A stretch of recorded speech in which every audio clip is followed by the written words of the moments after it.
I knew the HOA in this neighborhood was bad, but I didn't know they were full-on tyrants until my moving truck got blocked at the front gate by some rent-a-cop in a golf cart. It was 7 in the morning. Sun barely up. My wife Lana and I had finally bought our first house, 3 bedrooms, big backyard for our son Gavin, and most importantly, no more renting.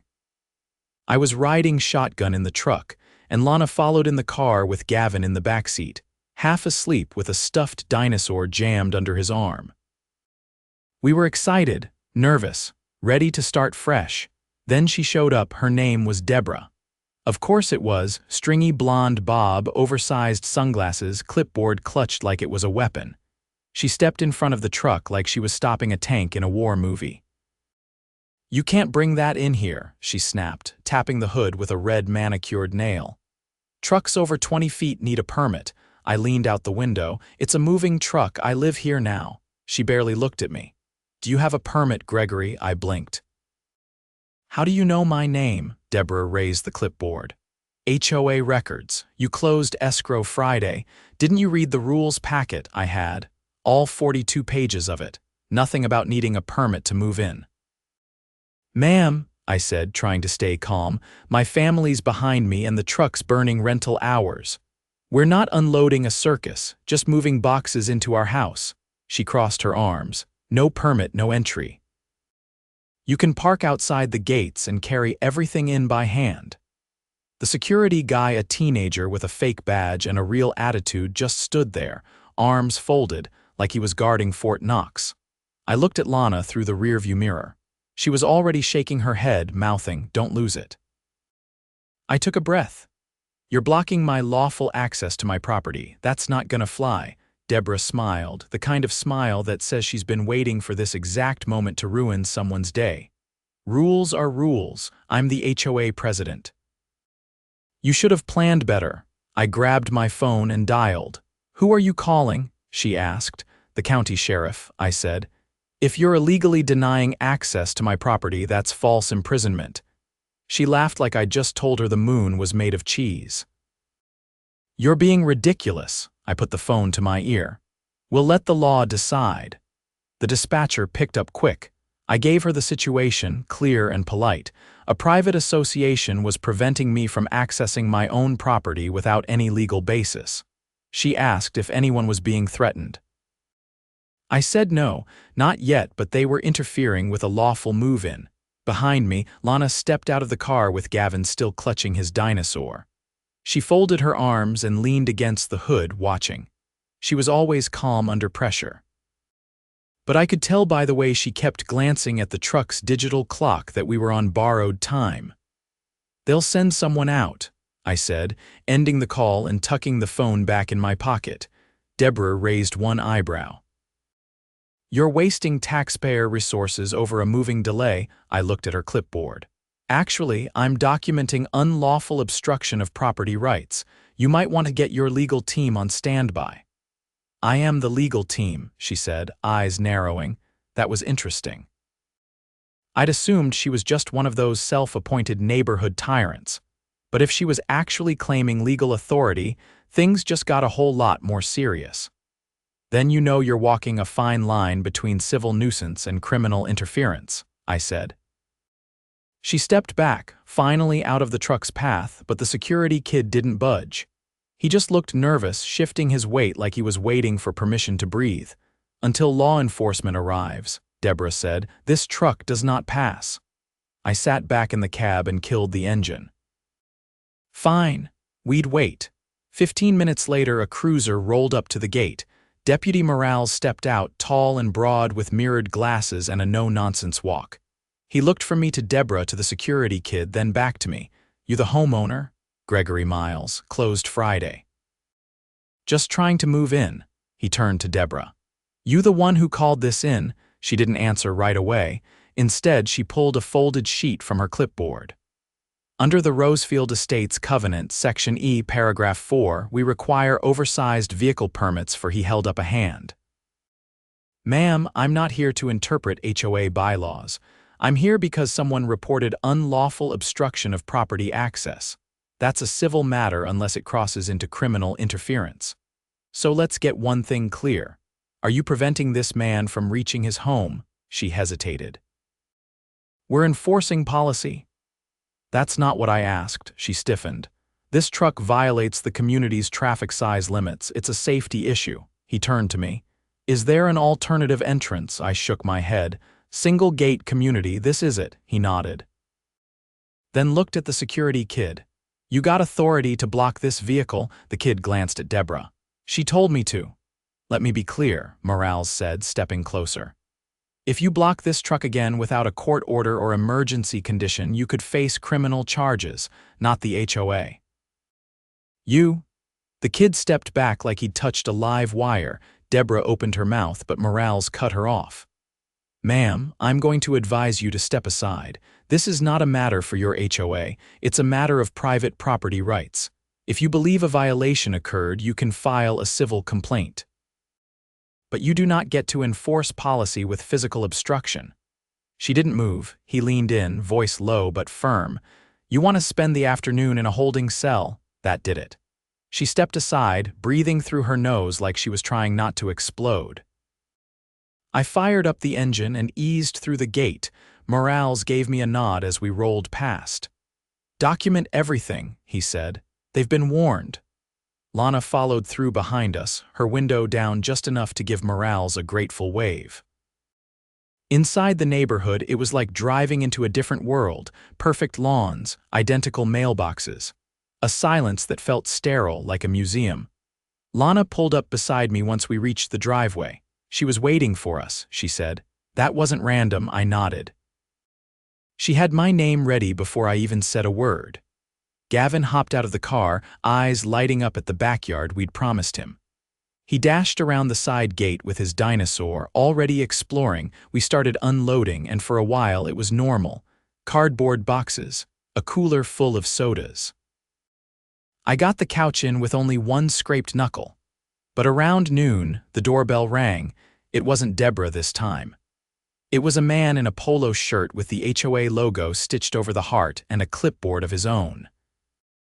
Mr. Miles, he said, I'm here to issue a formal citation for non-compliant vehicle access.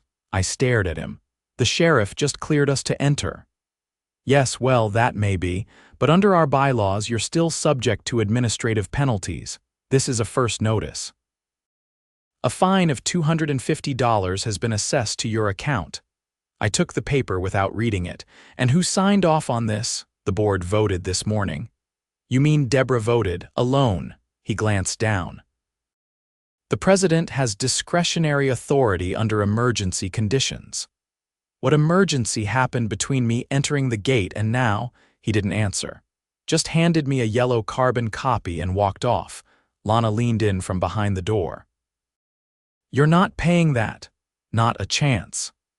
I spent the next hour reading through the HOA's governing documents again, this time with a lawyer's eye, which I was. 20 years in civil litigation before I took a job teaching law at the community college. I hadn't planned to weaponize my bar license against suburban nonsense, but here we were. There was nothing in the rules about fines for first-time vehicle access. Nothing that allowed a single officer to assess penalties without a formal hearing. And the emergency authority clause only applied to natural disasters or structural damage not moving day.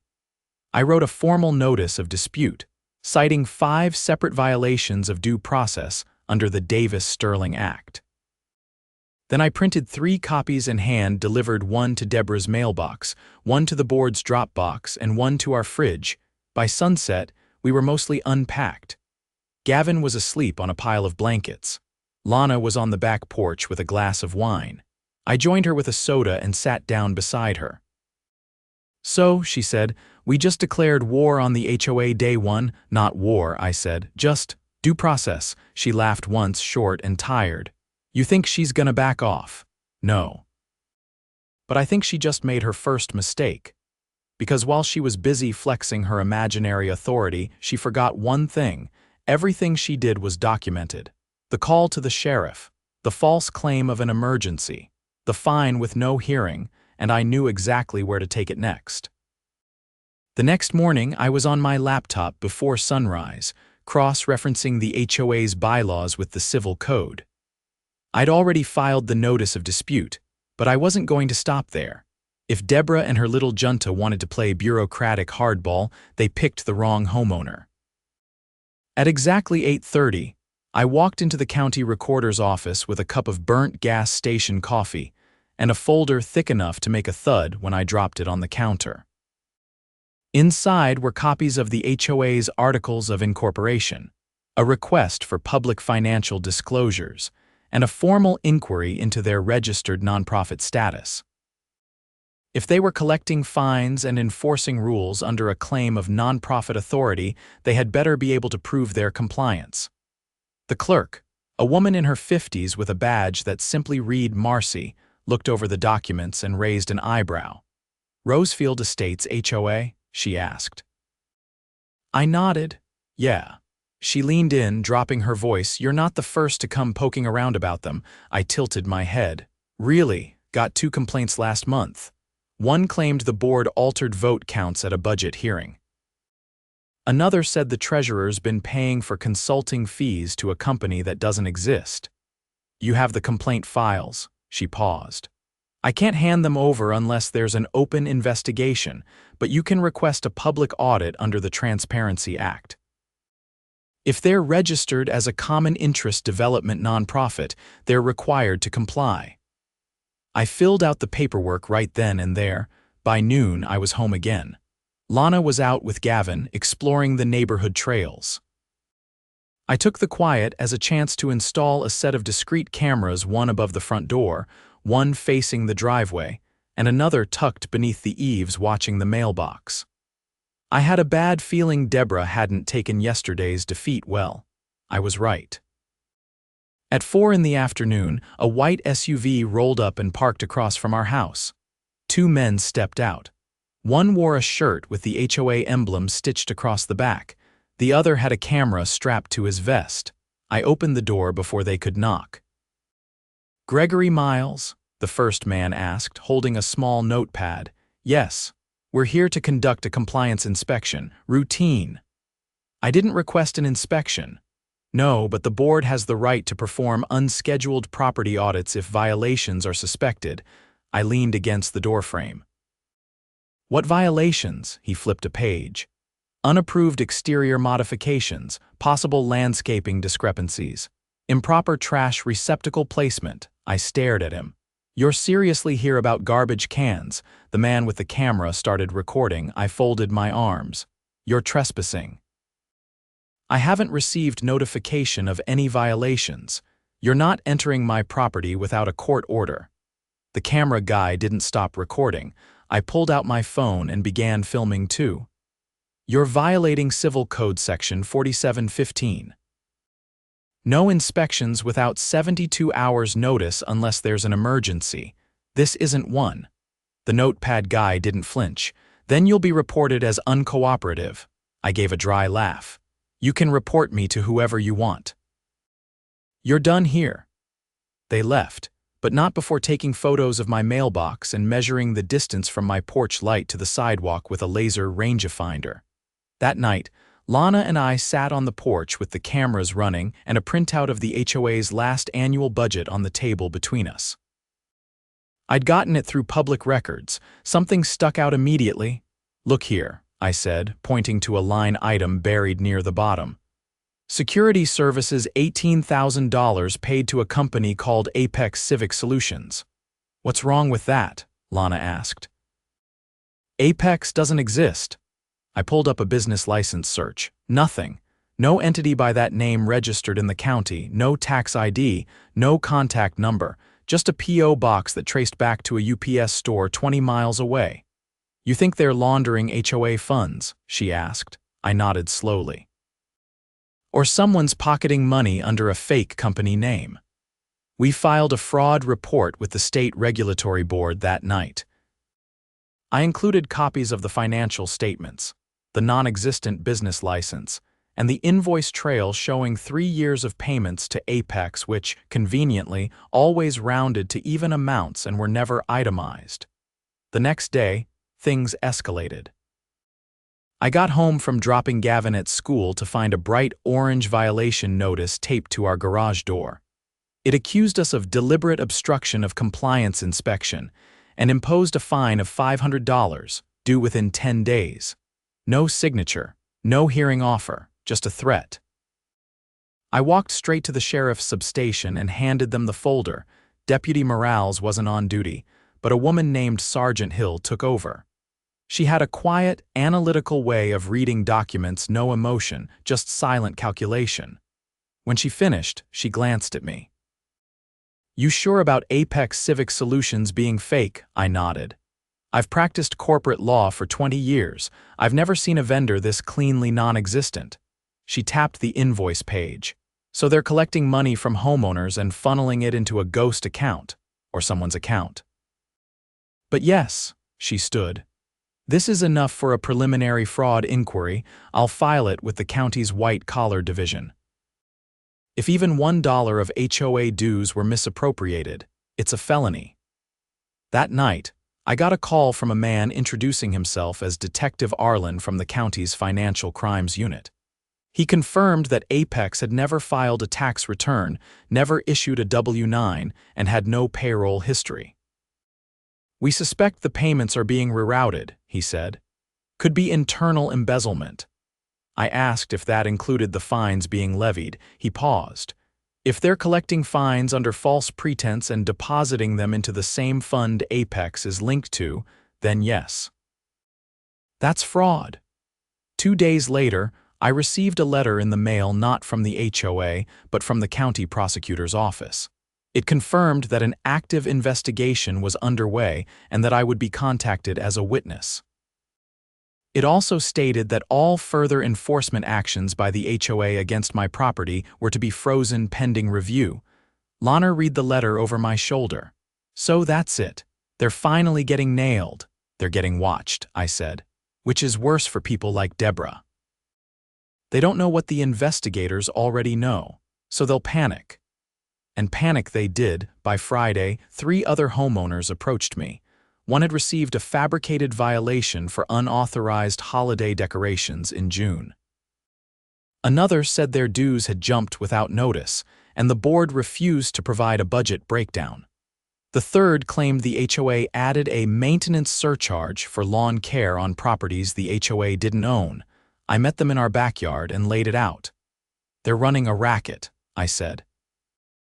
"And now they know someone's digging, so they'll start trying to cover their tracks." "Can we fight back?" asked the woman with the holiday fine. "We already are," I told her, "but if you want to help, start documenting everything. Letters, emails, photos, timestamps. Keep it off your phone's use paper. If the HOA tries to access your digital accounts through some shady bylaw, I don't want them deleting evidence." They all nodded. By Sunday, the cameras caught something. At 3 in the morning, a figure in a hoodie walked up to our mailbox, pulled something from a pocket and shoved it inside. I retrieved it before dawn. It was a letter. No return address. Just a single line typed on plain office paper. "Stop digging or your family gets buried in paperwork." Lana called Sergeant Hill while I installed a 4th camera facing the street. The investigation had crossed a line. What started as a blocked moving truck had become something much darker: fraud, threats, and a paper trail that led straight to the HOA president's clipboard. And I was going to make sure every last signature she ever forged came back to haunt her. By Monday morning, the letter from the mailbox sat sealed in an evidence bag on Sergeant Hill's desk. She'd taken it seriously, more seriously than I expected. Threats tied to an ongoing fraud investigation weren't just petty noise anymore. They were obstruction, and that meant the gloves were off. She asked if we had any reason to suspect who delivered it. I told her I had an idea, but I wasn't about to name names without proof. She said the county's digital forensics team was already reviewing the footage from our cameras, matching timestamps against known HOA patrol routes and board member routines. By the time I got home, a black sedan with government plates was parked across the street. Two men in suits were speaking with our neighbor, Mrs. Kwan, who looked halfway between confused and delighted to be part of something official. I waved as I walked up the drive. One of the men approached. Gregory Miles? Yes. Detective Raymond, State Auditor's Office. We're following up on documentation you submitted through your fraud report. We're verifying two things: misappropriation of HOA dues and unlawful contracting with a non-registered entity. Glad to help. I've got a full data pack ready. I led him inside, handed over the USB drive, and walked him through my chain of documentation bank record screenshots, meeting minutes Debra had tried to hide by distributing verbal-only updates, and a notarized letter from a former board secretary who'd quietly resigned last year. She claimed Debra overrode votes on financial matters by counting absentee ballots on her own time. Raymond didn't react much, just took notes and asked precise questions. At one point he paused over a spreadsheet I'd assembled showing dues increases over the last 3 years. Each hike was paired with a mysterious legal consulting fee that lined up with Apex Civic Solutions' payment schedule. Did you ever see a contract between the HOA and this firm? No. I requested one through formal disclosure and got ignored, twice. He wrote something down. That's a direct violation of the Common Interest Development Transparency Act. He left with the drive and a copy of my evidence binder, said he'd be back in touch soon. That afternoon, a letter arrived by certified mail. This time, it was from the HOA's legal counsel, an actual law firm, not a name Debra had scribbled onto a napkin like Apex. The letter claimed I was engaging in harassment of board members and threatened legal action if I didn't cease and desist unauthorized surveillance and defamatory accusations. I scanned it, then laughed. Lana looked up from the dining table where she was helping Gavin with a school art project. What now? They're trying to scare me with a cease and desist. Can they? Not legally. Everything I've done is protected under whistleblower statutes, and I haven't published anything publicly. They're bluffing. What do? We don't respond. Let them file. Discovery alone would destroy them. 3 days later, things exploded. I came home from work to find a blue tarp covering the HOA's community bulletin board near the clubhouse. Yellow tape cordoned off the area. A uniformed officer from the district attorney's Special Investigations Unit stood watch, clipboard in hand, as residents gathered in clusters whispering. I approached from the sidewalk. The officer stopped me. Sorry, this area's restricted for now. What happened? Grand jury subpoena was executed this morning, sealed for now. That night, news broke. The local station ran a segment on misuse of HOA funds in Rosefield Estates. They'd obtained leaked documents, undoubtedly from someone inside the county office, detailing how over $50,000 in member dues had been funneled through Apex Civic Solutions, which was now confirmed to be a shell company registered under a fake EIN. The registered address, a storage unit 5 towns over rented under a false name. That name? Debra Lynn Kessler, our HOA president. The next morning, Debra was gone. Her house sat dark, blinds drawn, mailbox overflowing, no car in the driveway. Word spread fast. One of the other board members, a guy named Curtis who'd never said more than 3 words to me before, knocked on our door looking pale. We didn't know, he said. She handled the finances on her own, said it was more efficient. You never audited her. She said that was her job. We were just volunteers. Not anymore, you're not, he nodded, defeated. We're holding an emergency vote to dissolve the board. I almost didn't believe it, but the next day, every homeowner received a certified notice of a community-wide special meeting. The agenda: immediate board dissolution, appointment of a transitional oversight committee, and full financial audit by a third-party firm. The meeting was packed. Folding chairs filled the clubhouse, and people stood in the back. I recognized faces, some angry, some confused, some just relieved it was finally over. Curtis stepped to the microphone. We've made mistakes, he said. Some out of ignorance, some out of trust, But what happened under Debra's leadership has put all of us at risk. We're recommending full board resignation and an independent audit to restore transparency. The vote wasn't even close. 87 in favor, 4 against. Afterward, I was approached by a woman named Marisol, one of the residents I'd spoken to earlier during the backyard meeting. She handed me a folder. "Thought you'd want this," she said. "My husband used to work for the firm Debra hired for gate security. He found this in a back file. Inside were time logs. The security company had billed for patrol hours that didn't exist, double shifts on days no one was on duty. The signature authorizing the payments? Debra's. I handed it off to Sergeant Hill the next day. She added it to the case. By that weekend, an interim committee had been elected, 5 homeowners with no prior ties to the board. They announced that all fines issued during the last 6 months were under review and suspended until further notice. The committee also held an open forum where residents could submit grievances and evidence without fear of retaliation. I sat in the back, arms crossed, just listening as neighbor after neighbor stepped forward. One man had nearly been foreclosed on due to a fraudulent emergency maintenance lien. Another had been denied architectural changes for no documented reason. A single mother described being fined weekly for having her trash bins too close to the curb. Each story added weight to the room. People were angry. But more than that, they were ready to fix it. When I was finally called to speak, I kept it short. This neighborhood doesn't need a tyrant with a clipboard. It needs accountability. You don't have to be a lawyer to understand what's right. You just have to pay attention. Applause wasn't what I came for, but it happened anyway. A week later, the state filed charges against Debra. Wire fraud. Embezzlement, falsifying financial records, threats of retaliation against a whistleblower. Her bail was denied. The prosecutor stated plainly, "This isn't just a story of greed. It's a story of control," and someone finally said no. I received a letter from the county's legal office thanking me for my cooperation and notifying me that the fine issued by the HOA had been officially erased. So had the violation notices. My record as a homeowner was clean. Curtis stopped by one last time. He handed me a small plaque from the old bulletin board.